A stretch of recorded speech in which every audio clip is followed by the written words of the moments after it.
Hi guys, welcome back to Legend and Lies. Today's story takes us to Miami, Florida. We're in a suburb of Miami called Doral, and we're visiting the grave of Christian Aguilar.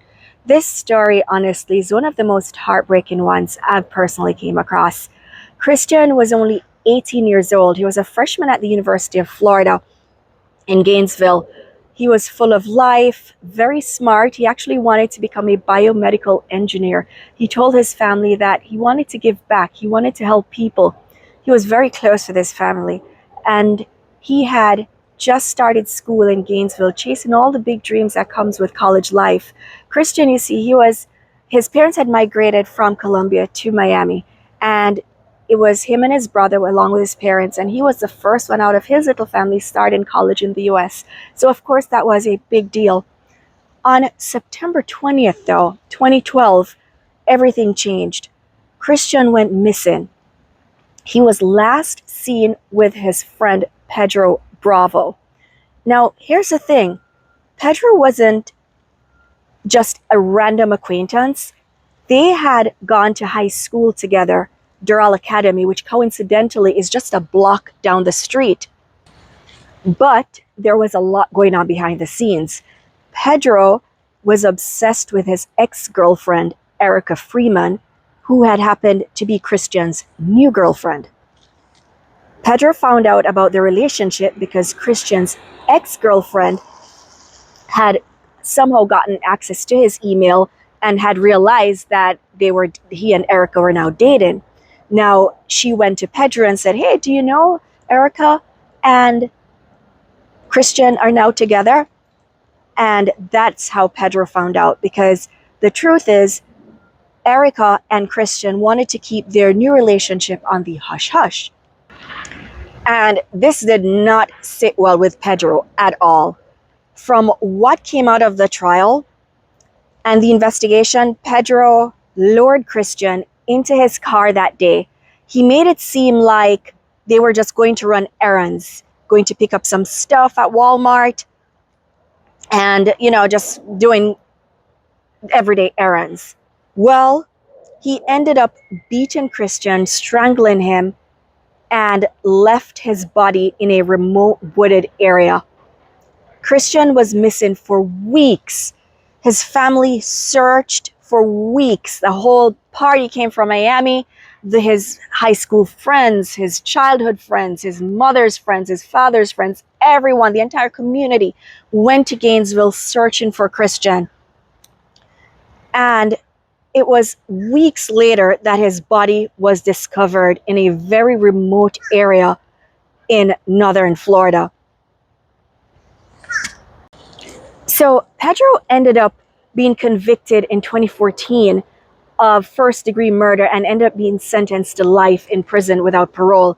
And for years, that's where he remained. But just recently, Pedro was found dead in his prison cell. He had taken his own life. And it's crazy because he had stuck with his story and he maintained his innocence for years. But the evidence was very overwhelming. It was obvious Pedro had killed his friend.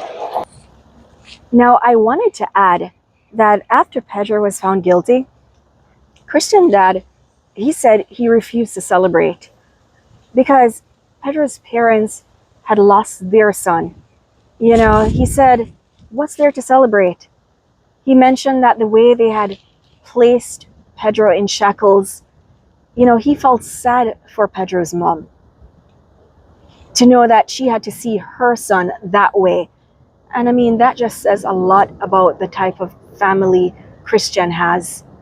It's obvious his family has a big heart, and that's where Christian got his heart from. It's truly a huge loss.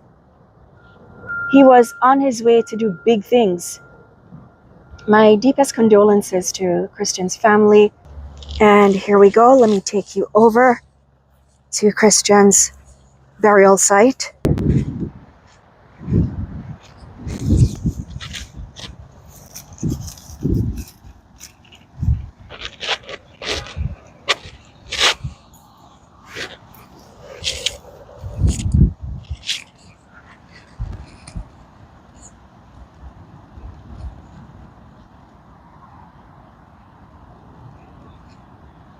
Rest in peace.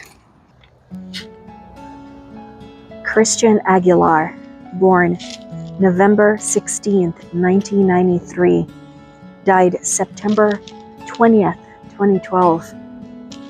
The problems of today will soon be buried by the sand of time. Live up to your potential.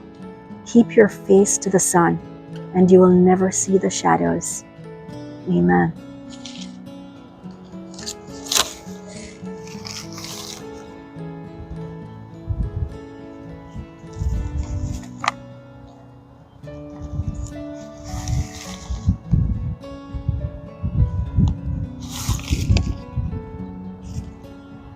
Truly a huge loss. He was on his way to do some big things. My deepest condolences to Christian's family.